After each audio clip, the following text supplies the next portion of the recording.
Okay, we're going to take a look at section 6.3. So in section 6.2 we talked about the Gaussian distribution or the normal distribution, and we talked about the empirical rule. We talked about the z-score and the process of standardization. So in section 6.3 we're going to actually work with some word problems. So the title of the section is working with normally distributed random variables. Now here are some guidelines as how to solve these problems. Each author has different number of steps. They could range from 5 to 7, but here he has them in 4 steps. Essentially what ends up happening is that once we have the given information, all our information in this section pertains to normal distributions. So we're going to write the description of the distribution, we're going to draw the distribution, and we're going to sketch a shaded region that corresponds to the area, which means the probability under the curve, and that's how we're going to answer the probability questions in this section. So there are no formulas other than the things we've seen before, and I'm just going to go right to the exercises on page 276. So let me do that. I'm going to try to work my way to that page 276. So here it goes, 76, 6, enter. Okay, and there you go. Now, on page 276, we're going to take a look at exercise number 94. Okay, so here's the exercise. Number 94 is kind of in the middle of the screen here. Okay, right, this one. So this is the exercise we're going to look at. So in exercise number 94, it reads, according to the national... Let me if I can zoom this thing. That's okay. I was going to make it larger for you. Okay, number 94. So according to the National Health and Nutrition Examination Survey published by... So here's just the introduction as far as where the data is collected from. But here's what the problem is about. The serum total cholesterol level of U.S. females 20 years old or older is normally distributed with a mean of 206 milligram per deciliter and a standard deviation of 44.7 milligram per deciliter. So it's got multiple parts, A, B, C, D. So in part A, the question reads, determine the percentage of U.S. females 20 years old or older who have a serum total cholesterol level between 150 milligram per deciliter and 250 milligrams per deciliter. So let's take a look and see how we're going to work this part of it. So I'm going to go to my note, and now we're going to work this problem using the table in the back of the book, and we're also going to take a look at StatCrunch, how StatCrunch actually handles this problem. So let me go now to my notebook, and here I already have a couple of normal distribution nicely drawn, so I don't have to draw it by hand.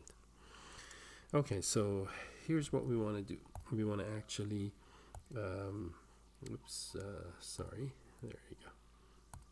So I'm going to work part A. Again, in part A, the question was asking in part A, this is exercise number 94 in your textbook. In part A, we want to find the probability that a person is going to have a serum cholesterol level between 150 and 250. Now, in the statement of the exercise, it actually asks, determine the percentage of U.S. females that have serum cholesterol between those two. Remember, percentages translate into probabilities for us. Now, the normal distribution that you see on the right side, so this is the random variable X, total serum cholesterol level, And this distribution, random variable x, follows normal with a mean of mu and deviation sigma. Now, the way we work this one is for this particular exercise, x follows normal with a mean of 206 and a deviation of 44.7. Okay, so that's what was given. This uniquely determined the distribution for us. Okay, so again, there you go. We have the distribution that is normal with these parameters. This would be the mean, this would be the deviation. Okay, now, what we want to do first is we would like to actually draw the region that corresponds with this probability, So in this normal distribution, our first one, random variable is x. So I'm going to locate, first I'm going to locate the mean. The center of the distribution as 206. And one standard deviation is about 45-ish. So this would put me just about over 250 here. Right about here. That's one deviation. And so 250 is roughly about here. That's about 250. Okay, and 150, that's almost one deviation below. Again, if I call the deviation almost 50, or 45, closer to 45 than 50. Okay, 45. 206 minus 45, that's going to be 162. So this is 150. So I'm actually about here, a little bit less than one deviation below. And there we have it. So the question is asking for the percentage of those that lie in between. That translates into the shaded area under the curve. So if I can find this area, that would be the answer to the exercise. Now, the numbers here, this is where 150 is, and this number is 250. Okay. Now, in order to use the table in the back of the book, in order to find this area, we need to standardize.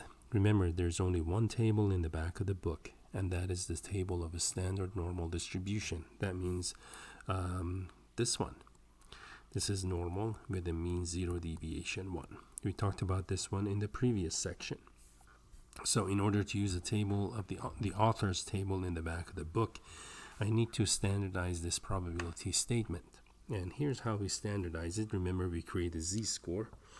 And we do that by, by writing probability of 150, subtract the mean is 206, divided by deviation. The deviation is 44.7, right? 44.7 is what the deviation is. So I'm going to divide this by 44.7. And then less than or equal to x minus mu over sigma, less than or equal, oops, I'm going to run into this. Let me erase this portion for now so I don't run into it. 250 minus 206 divided by sigma, which is 44.7. And there you have it. Okay, and this number was 150. Let me just slip that in there. Okay. Now, then next step is to use your calculator and try to simplify these fractions. So in effect, what we just did, by the way, is we subtracted the mean, right? Subtract the mean from all parts, and we divided everything by sigma, sigma, sigma. So we did everything to the different parts of inequality. Okay, so the first fraction becomes negative 1.25 and less than or equal. At this point, the variable is transformed into a z-score, and the numbers are those. So in order to find this probability, we are going to find this probability. And again, the reason we have to do this is because you only have one table in the back of the book, the standard normal distribution table, and that is the reason. So now I'm going to try to locate these z-scores under this normal distribution. And these are the z-scores. that I'm trying to locate under this distribution right in here. Okay, so 0.98, this is one. There you go. 0.98 is roughly about here, and call that 0.98. That's what the score is here, 0.98. The other number is negative 1.25. Remember, this is a number line, so negative 1.25 is going to be roughly here. And there you have it. That's negative 1.25. And I can mark this area. So this area is precisely and exactly the same area as the highlighted region in this up here, this one. So these two regions are the same. They're the same areas. Okay, at this point now I can go to the table in the back of the book and try to find these. So I'm going to show you how I'm going to use your table now. Remember, to find the area between two z-scores, we're going to look at the area of the larger area for the larger z-score, subtract the area for the smaller z-score. So I'm going to look at 0.98 in the back of the book, and I'm going to look at negative 1.25 also in that table in the appendix. And I believe it was appendix 2 or table 2. So let me go there and try to find these. I should have. Okay, so I'm going to go to the appendix, and that's going to be AP. I believe it was dash, right? AP dash 6. Let me go, and that will give me the negative z-scores, right? Yes, it does. So remember, we're going to find the larger z-score, subtract the smaller z-score from it. So the larger z-score is actually, our number is 0.98. Okay, so on the margin of the table, I'm going to try to find 0.98. So I'm going to go down here. Here's 0.9. Right here's 0.9. And then the 800ths, you look at the decimal along the top margin. And there you go. This is 0.8. So 0.98, it's going to be this one right here. That is a z-score of 0.9, and over and up, that's 0.98. So the number that sits here is 8365. So that's 0.8365. That's the area to the left of the z-score of 0.98. So I'm going to write that down in a moment. And then we're going to write down the area to the left of negative 1.25. So I'm going to find the z-score of negative 1.25. Let's see. Right down here, negative 1.25. There you go. So right near the bottom of the screen, that's where I'm at. Negative 1.2.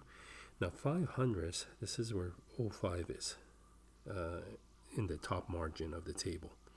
So if I go down the column, 0.5 and negative 1.2, that would be the third entry right here. 1, 2, 3, the third entry, negative 1.25, and there you have it.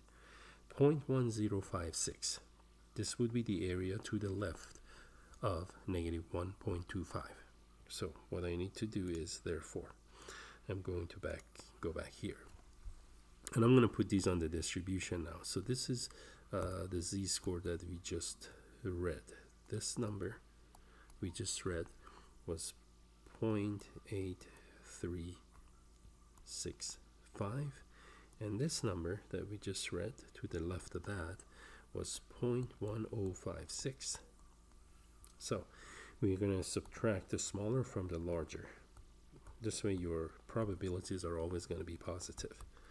1056, and that's, if I did that right, they give me 7309. That's about 73%, a little over. That's the answer to that question. So about 73% of adult females 20 years or older have total serum cholesterol level between 150 and 250. That's a good number. That's a good percentage. And there you have it. Now in part B of exercise, let me go to part B and and take a look at what the question is asking for in part B. Remember, we are on page 276.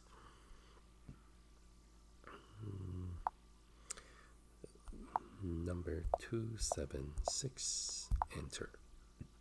Okay. Now, in part B of this exercise, in part B, it reads, determine the percentage of U.S. females 20 years old or older who have a serum total cholesterol level below 220 milligram per deciliter. So let's take a look and see how we're going to do this one. Again, I'm going to write the probability statement corresponding to, or a probability statement corresponding to the word problem. And then we're going to do our routine. We're going to draw the distribution and we're going to take a look at the probabilities. So here's what we want to find. We want to find probability of x less than 220. Now remember, whether you put equal sign or not makes no difference in the case of a continuous distribution. So whether you do or not doesn't matter. Now again, I need to standardize this. That's probability of x minus mu over sigma. And that's going to be less than or equal to 220 minus 206 divided by 44.7. That was the standard deviation. And once we work this one, that's probability of a z less than or equal to, the number I got on my calculator was 0.31. And again, if I look at the area to the left of this distribution, I'll show you in a moment again, that's going to be 6217. Okay, now, whoops, that's too small, but that's okay. I'm going to actually try to bring one of these normal distributions. There you go. I'm going to bring one here to use it in a moment. And I'm going to grab one of these. Let's see, this one, and bring it up here. So now let's take a look and see how this is going to work out. Okay, so first under this distribution, we're going to mark the region that we want to find. Remember, this is the random variable x. That's the original scores, the original values of the random variable.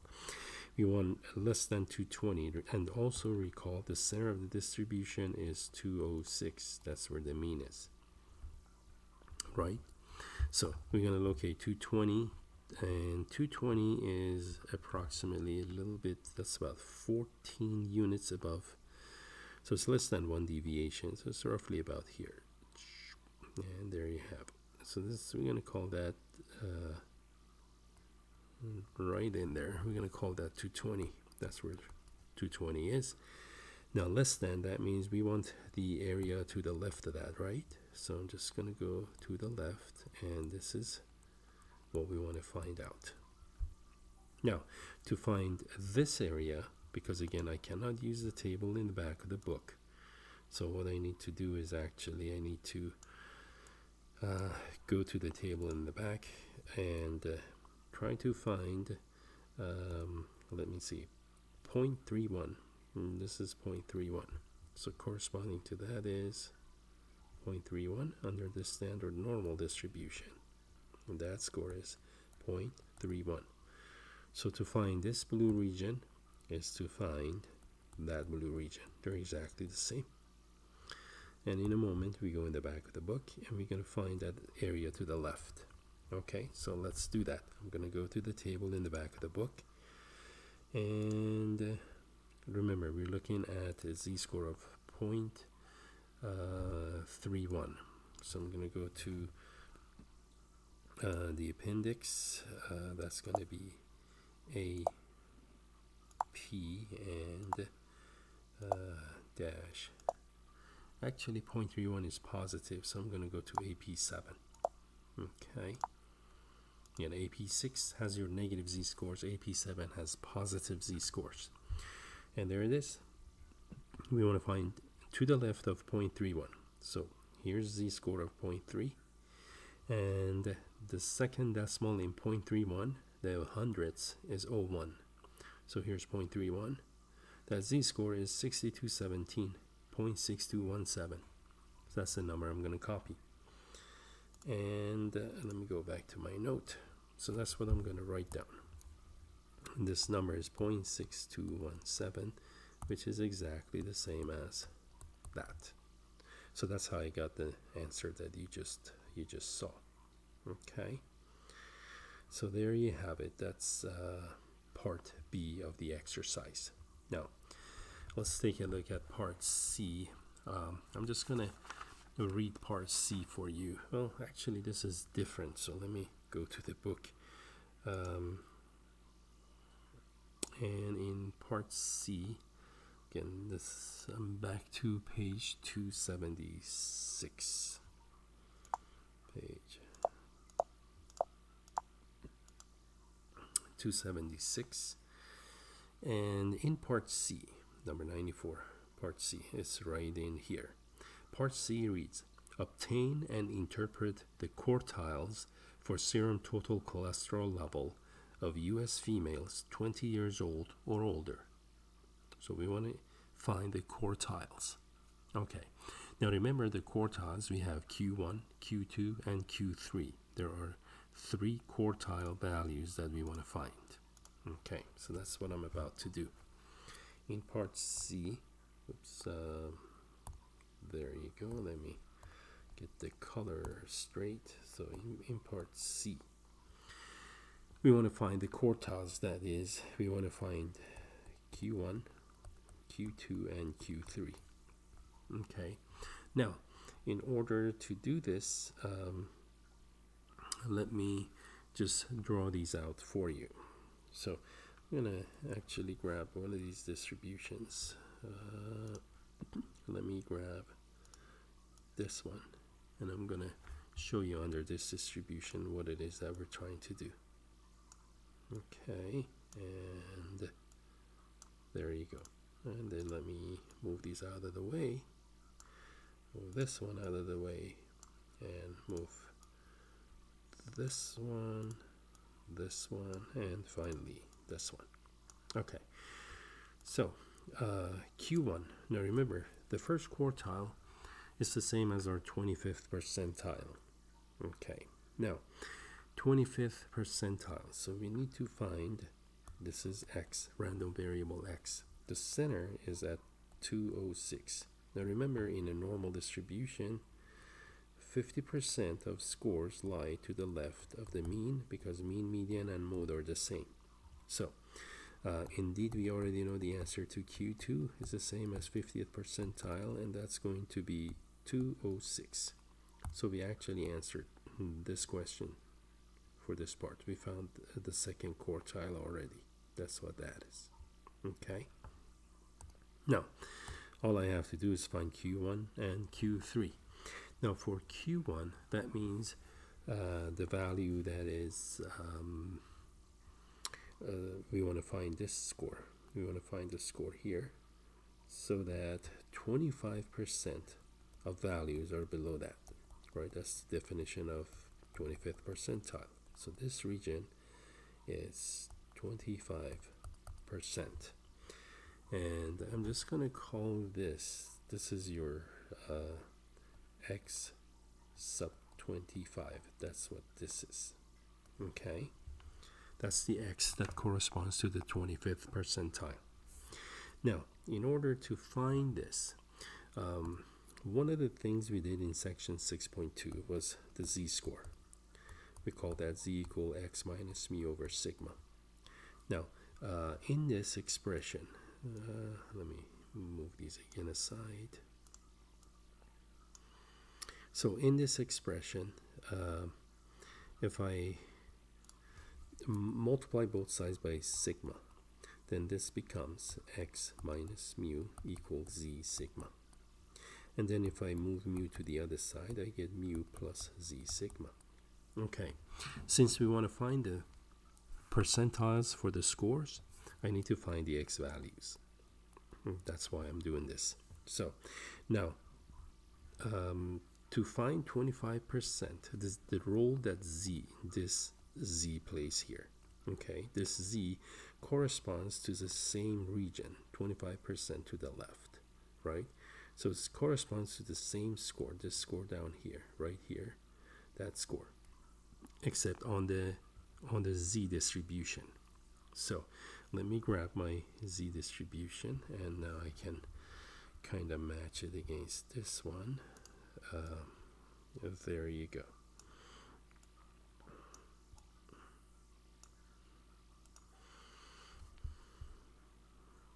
Okay, so 25% to the left, that's going to be roughly probably around here somewhere. There you go, somewhere in here is about 25% area to the left, right? And I need to determine this Z value. Okay, so this is the Z that corresponds again with x sub 25 that works in this equation. So that means I need to go to the table in the back of the book and look at a Z score with the area to the left, 25%. So I'm going to do that. I'm going to go to this table in the back of the book, and hopefully the table's still there. No, it's not. That's okay. So that's going to be table AP, and it's going to be -6. Because it's 25%, I know Z score is going to be negative. Okay, now we want to find 0.25 area to the left, right? So that means we're going to look at the body of this table and try to find 0.25. Now, when I do that, like this is about 1%, 0.25 means 25%, right? So these are 7%, 10, 12, 14%. I'm going to go further south. 17, 19. I'm going to go down more, and that's going to cause me to lose this top margin because I'm going to scroll down. But now comfortably in the middle, 25%. So there you go, 0.25, 2483. So somewhere in here, right, between these two numbers, 25. This is 14, 10,000 over, and this is about 17, 10,000 under, almost equally over and under, 0.25. So I'm going to average the two Z scores. Now, the Z scores, so remember, I'm going to project up here. That's probably going to be 08, and this one's going to be 07. But just to make sure, let me scroll up. Second to last column, see 08, 07, because it goes 09, 8, 7. So this is what I'm going to do again, because 25 is almost equally situated between these two. I'm going to average these two scores. That means I'm going to average the Z scores for each of them. So the Z score is negative 0.67 for this number, and it's negative 0.68 for this number. So I'm going to average a negative 0.67, so 0.67 and 0.68. That would average to 0.675. Okay, and that's my Z score. That's what I'm going to use, 0.675, and it's going to be a negative Z score, right? Because I'm to the left of 0. And this is what we just found. Z is equal to negative 0.675. And then I'm going to have to do this formula. So x sub 25, that means the x value corresponding to the 25th percentile is going to be mu 206 plus the Z score. Z is negative 0.675. And then we're going to multiply it by standard deviation, which is 44.7.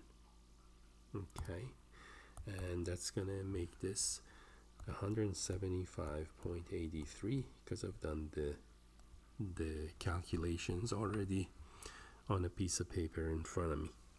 And there you have it. So that's going to be the 25th percentile, as the question asked.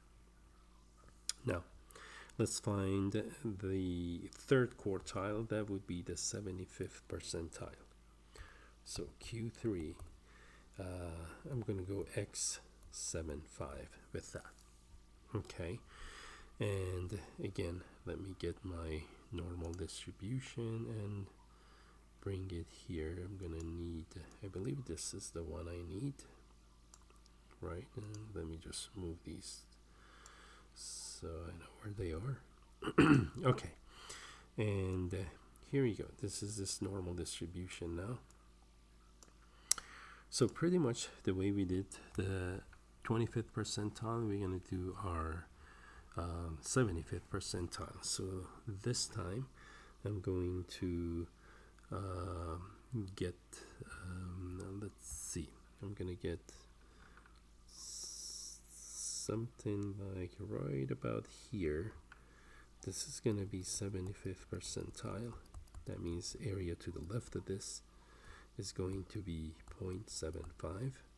This is x, random variable is x, and this is the x sub 75. That's what we want to find. Okay, now again, I'm going to need a z that corresponds to that, and I'm going to bring my z distribution here. And there you go. This is my z distribution now. So the same area under a standard normal distribution is going to be roughly about here. And again, this is 0.75. Now I can actually take advantage of the symmetry of the distribution. Remember, 0.75 to the left means 0.25 on the right. And at 0.25, we found it here, right? 25%. The z was negative 0.675. So it's just going to be positive 0.675 here. There we go, 0.675 by symmetry of the distribution. And then I can actually go through the same formula that's up here, this formula. And this is a formula I'm looking at. Okay, this one. So I'm going to go x equals x sub 75 is equal to the mean was 206 plus the z-score is now a positive 0.675. It's going to be 0.675 times 44.7. Okay, and again, do the computation, use your calculators. If I did it right, I got 236.17. And we'll confirm all of these in StatCrunch, folks. It's going to be much easier in StatCrunch. I'm just doing it by hand because in case you want to see how it's done by hand. So there you go. Now we're done with part C. And finally, I guess there's in part D, they want to find the fourth decile. And let me real quick again show you, just so you believe. On page 276. I guess it helps to see the statement of the exercise. Page 276. 276, enter. Okay. Once this loads, we're going to read it. And here it is. In part D, find and interpret the fourth decile for serum total cholesterol. Now, for every one of these, I guess, well, here it says interpret the quartiles. Well, I'll interpret the deciles.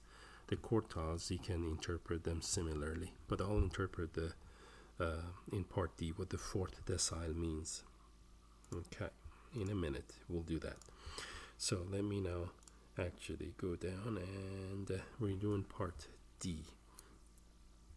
So in part D, we want to find d sub 4, which is the fourth decile, so that's going to be x sub 40, right?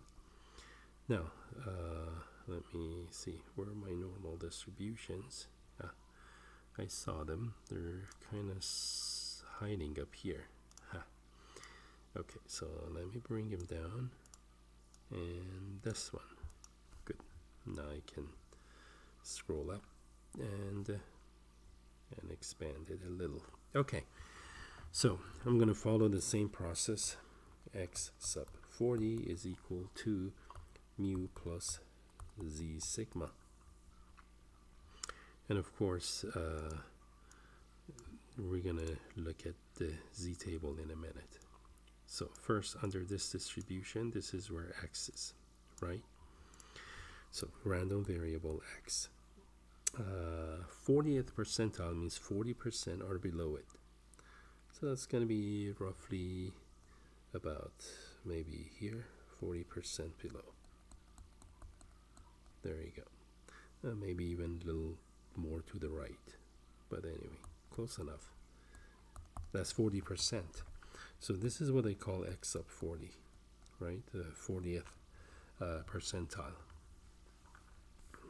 Now, the z that corresponds to this region, let me bring this one up here and let me move that aside. Okay, same area under the standard normal distribution. It's gonna be right about here. And there you go. This area is 40%. So if you go to the back of the book, I'm gonna let you kind of verify. Well, let me go actually, because this you're not gonna find 40% exactly in the back of the book. So let me show you. I'm sure some of you are gonna wonder how I did this. So I'm going to go to table AP6, okay? Going to go to AP and then dash 6, negative z-scores, and you'll see why. So we want 25% area to the left, right? So again, on the body of this table, we're going to try to find 25%. And or I'm sorry, 40%. We're doing the fourth decile, 40%. So I'm closer to the bottom now. And right in here, you see that this is 4013, and this one is 3974. Again, I'm 10,000 above, and here I'm about 10,000 below. It's almost equally away from 40%. So I'm going to average again the two z-scores, the hundreds in the z-score. So my numbers are going to be negative 0.2, and then I'm going to average these two. First, second, third, fourth column, and fifth column. So this is 09. I would be looking at the top margin. Like this would be 09, 08, 07, 06, 05, 4, like that. So it's going to be the average between, let's see, negative 0.2, here 5, and negative 0.26. Again, up here would be 6, and here would be 5. So negative 0.255, right in the middle. That's where that is. Okay. So that's what I'm going to use. And this is going to be equal to, sorry, let me use this marker. Okay. So it's going to be 206 plus z-score was negative 0.255, and then times 44.7. And again, the computation here gave me 194.6. Okay. Now, the question asked us to interpret what that means. So here's one way to interpret this. I'm going to say that 40% of US females 20 years old or older have serum total cholesterol levels that is below 194.6 milligram per deciliter, and 60% of those have serum total cholesterol levels that are above 194.6.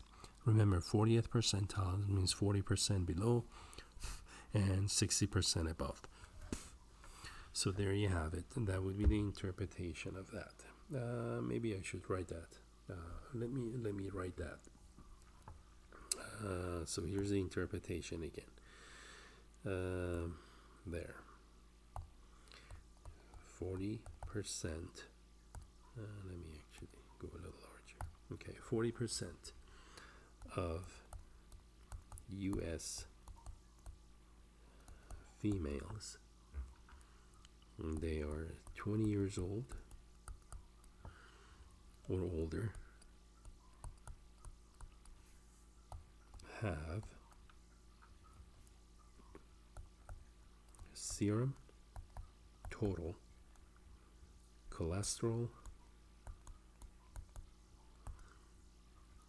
levels below the number we just found, that would be 194.6. Again, the units are milligrams per deciliters, and 60% have serum, total cholesterol levels above the number we just found, which is 194.6, again, milligram per deciliters. And there you have it. Okay, so now that we're done with this, let's actually see. Hopefully you can follow all of these once you have a chance to review it on your own. I'm gonna do what we've done here in StatCrunch now. Okay, so this is going to be a lot easier with the StatCrunch. So let's do part A.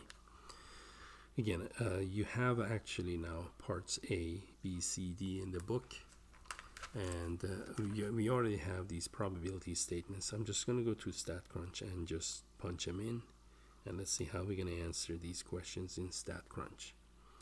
Now, I already have StatCrunch up and running, so here it is. We're ready for it. So I'm going to go to Stat Calculators, and we're going to go down the alphabetical list down to normal. Now, when we work with StatCrunch does not require that we standardize because it works directly with the parameters of the distribution. All it needs is mean and deviation.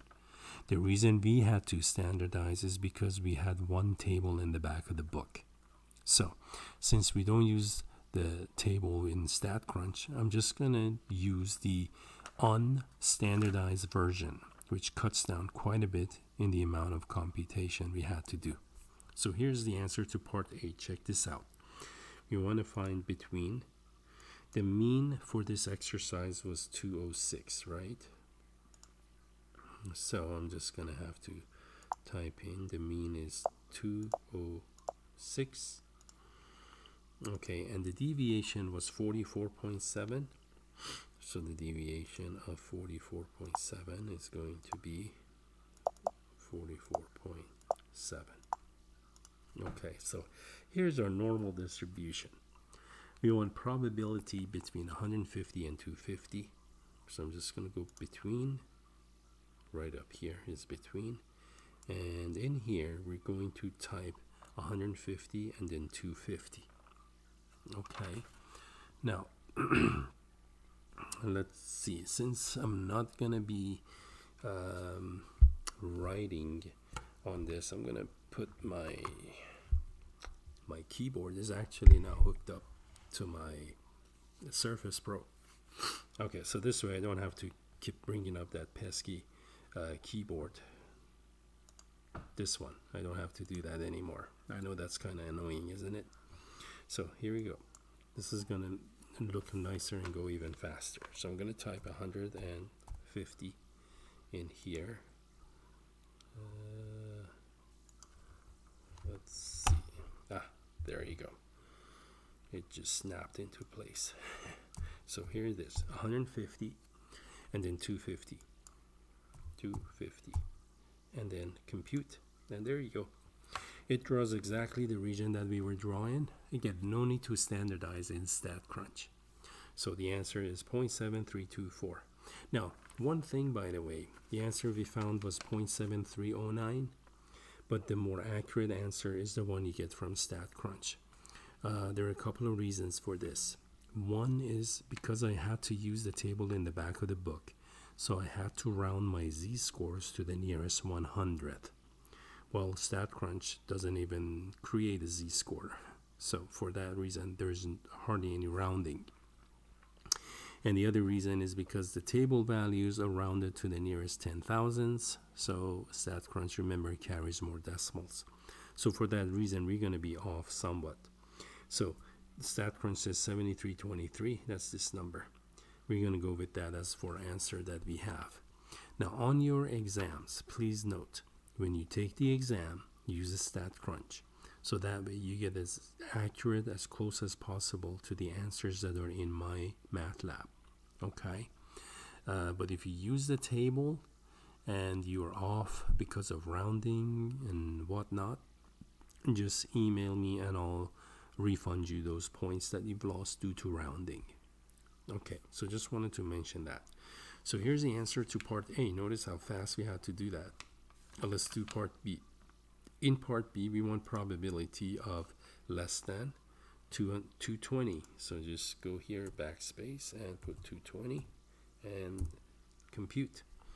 The answer is 6229. When I did it with pen and paper, I got 6217 again for the same two reasons, because I rounded my z-score to nearest hundreds. And that was part B.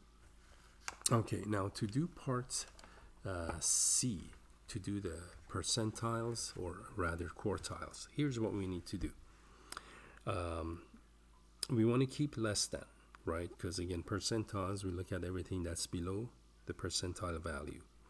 Now, to get the 25th percentile score, type 0.25. 0.25. This is the actual area right in here. See, that's probability. So that's 0.25. And have StatCrunch compute the x value for you. And boom, there you go. The x value is 175.85. We found it to be 175.83. To find the third quartile, remember the 50th percentile was the median, and that's going to be 206. And there you go. We knew that because the center of the distribution is where the median is. Now for the 75th percentile, just put 0.75 and enter. And you get 236.15. Our number we calculate was 236.17. Okay, not bad. And finally, in part D, we did the fourth decile, which is equivalent to the 40th percentile.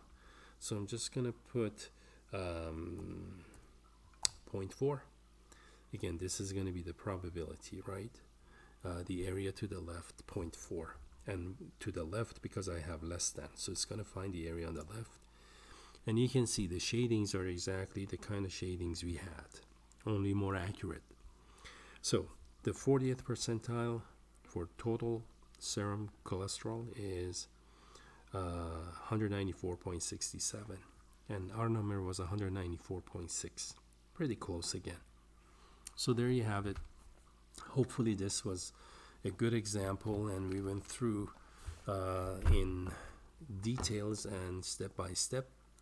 So you should be able to do your homework problem now in section 6.3. Okay, and that will conclude this section for us. So hopefully again you followed everything that we've done here, and I'll get ready for the next section, section 6.4. Okay, thank you.